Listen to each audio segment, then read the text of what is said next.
Hey everyone, it's Asia Dang. Thank you so much for tuning in and watching this video. Today we're going to do a budget video a little differently than we normally have in the past. On occasion, I will share my monthly budgets with you all, and we're still doing that, but specifically today we're going to be focusing on how much we spent on home renovations. It is a lot. I tallied it up completely, the whole thing, for the first time, and it is very much a sticker shock to me.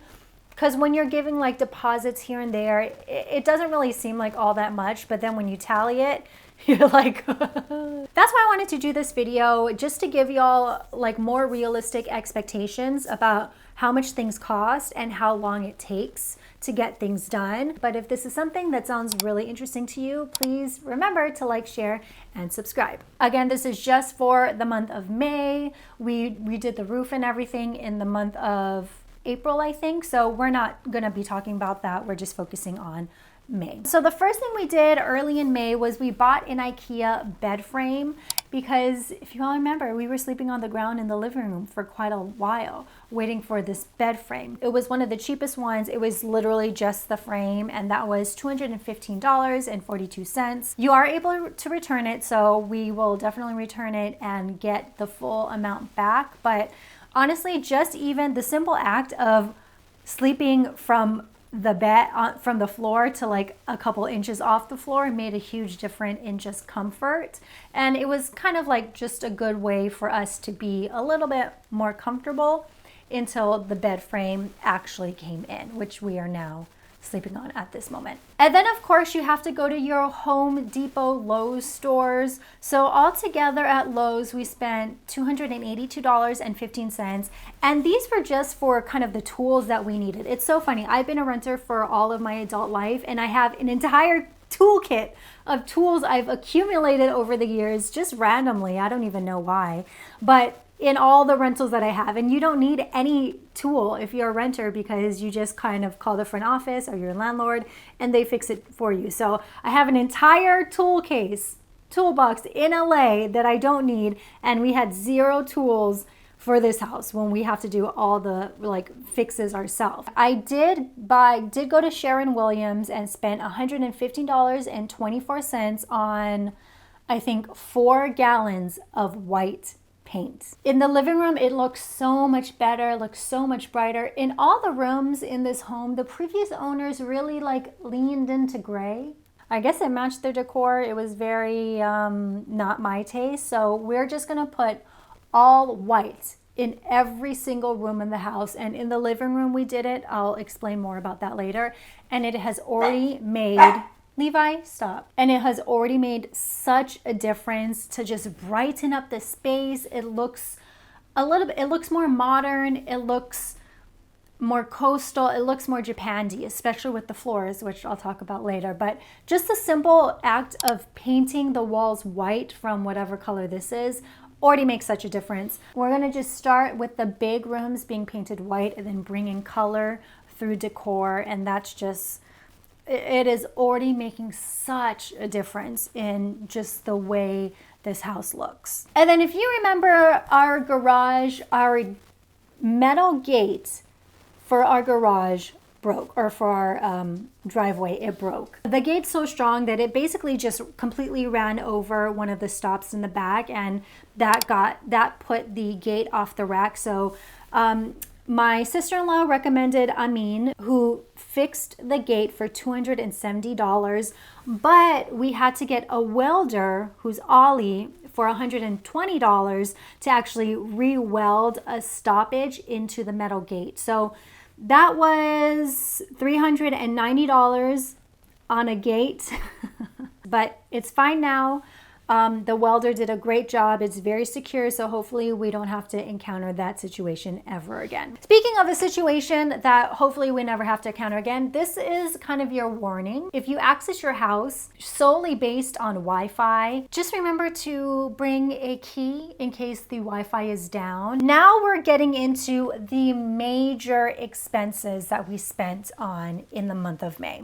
So first things first, you all know that we had to build a totally new pergola with a roof, because the previous owner, here's the thing about the previous owner that I have learned in the past 3 weeks specifically, is that he cared more about the looks of the house over the safety and health of the house. So a lot of the money that was spent this month was spent fixing his shoddy carpentry work and making sure that it was up to code. I say that because one of the issues that we had was he removed the roof off of the pergola section. So I don't even really know why, because we have a roof on it now and it doesn't hinder any natural light coming into the house. But you should know this if you watch my vlogs. When it would rain, because there was no roof above the front door, the rain would just seep into the front door and just cause all this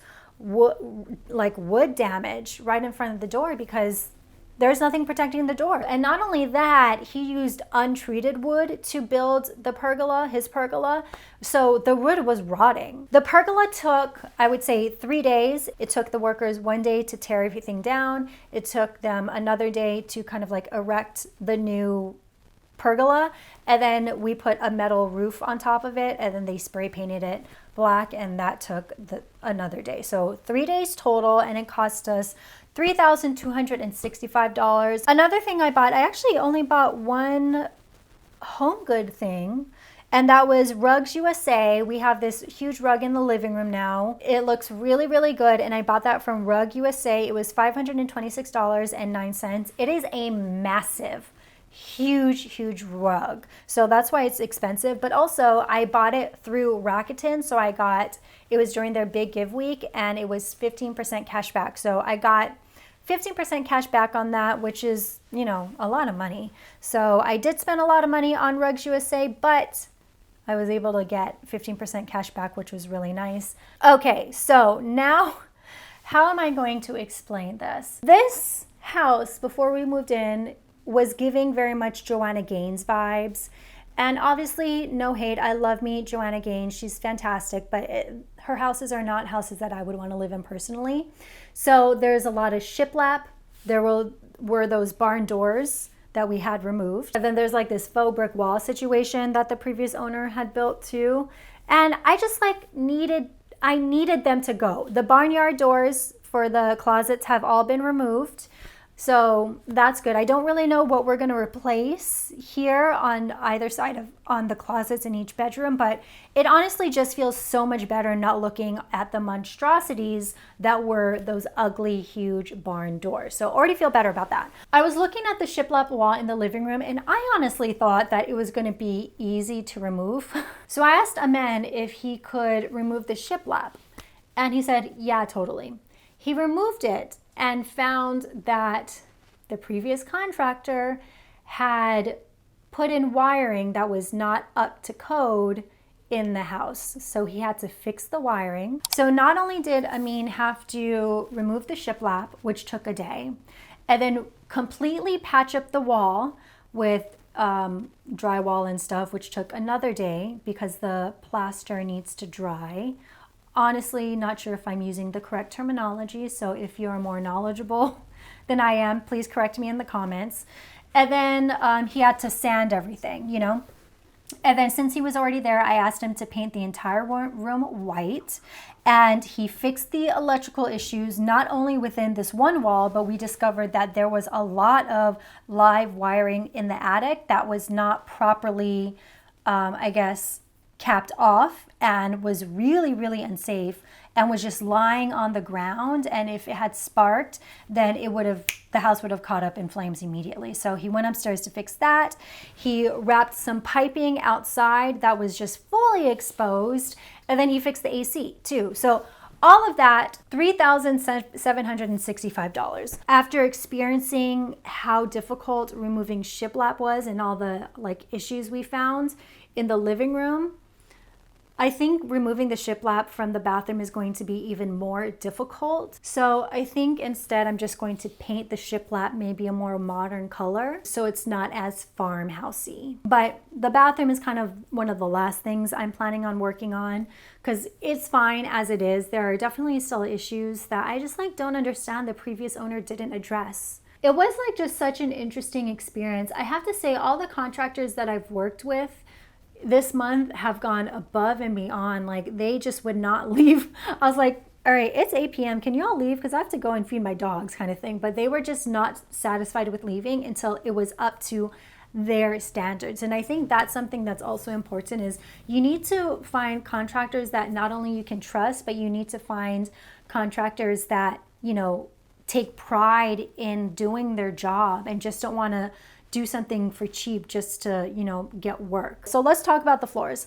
The floors of the house were original to this 80-year-old house. I thought that they were going to be salvageable. I thought maybe just like a restaining could have been fine, but they were in really, really bad shape. And it's a bummer that we covered them up, but it just makes such a difference. I didn't realize how much of an orange color the floors of the original house were until we put kind of this like beachy coastal color looking vinyl. So the floors that we decided to go with to replace the original floors are these vinyl planks. When we were in LA earlier in the month, we went to our friend's kind of like floor store. I don't know what they're called, but it's called Epic Interiors. They're on the west side. And we saw a lot of different variations of vinyl wood floors at different price points. And, you know, when you're there, you can definitely see the difference in quality between a vinyl plank that will cost $2 and a vinyl plank that will cost $6. And we decided to go with the more expensive vinyl plank because it looked so much like real wood. The cheaper ones just really looked cheap. And the thing about Brian and I is we really do value quality of product. So while we could have saved probably $2,000 to $3,000 choosing the cheaper route, we are so happy that we bought the vinyl planks that we bought. The floors itself, just the floors, we bought 1,200 square feet of floors, cost us $6,495 just for the floors. The install of the floors, we went with Venetian floor and carpet. They're based in Houston, and that cost $5,250. So about $11,000 to totally replace the floors. Again, we spent a lot of money on these floors, but it just makes such a difference. If you saw in my last vlog, Brian was in Korea and China for 2 weeks while everything was happening. He came into a totally different house and the floors immediately made a difference. So I know y'all were saying like, the floors can wait, but no, it could not wait. We knew that this would make a difference. Just even like walking into this house, the brightness from the floors, the brightness from the wall in the living room, it just like, it makes us feel way better to live here, to be honest, because it was not good. I mean, you saw, I was like crying. And then I spent about $100 on food for the vendors, for the floor guys, and for Amin. I just like, I don't think it's necessary to do that. I don't know if people normally do that, but you know, they were working long hours and they were, I don't know, I just felt like that was the least I could do. So I got them lunch and dinner. And then I also want to mention that what I have found, not even with just like people that have worked in the house, but delivery guys kind of delivering like new furniture and stuff, and the yard guys, it is just always so important. And from someone who never buys plastic bottles, we now have a whole fridge full of plastic water bottles that we can just like hand out to these guys that are delivering our furniture, working on our yard, working in our house. And even that just makes such a difference, being able to provide them water. And then also, I cannot stress that this past month, I have learned once again how important a sinking fund is, because we are going on, it's not really our honeymoon anymore because our friend Alejandro is joining us for the entire thing. But I have been saving up for our honeymoon since last year, and we're going to Europe for like 10 days. And if I had not fully saved up for that sinking fund, there is no way that we would have been able to afford these renovations in May and going on a trip in June. I mean, there's no way we probably could have done either, go on a trip or make these renovations. So make this also be You know how I love to always show you how important a sinking fund is.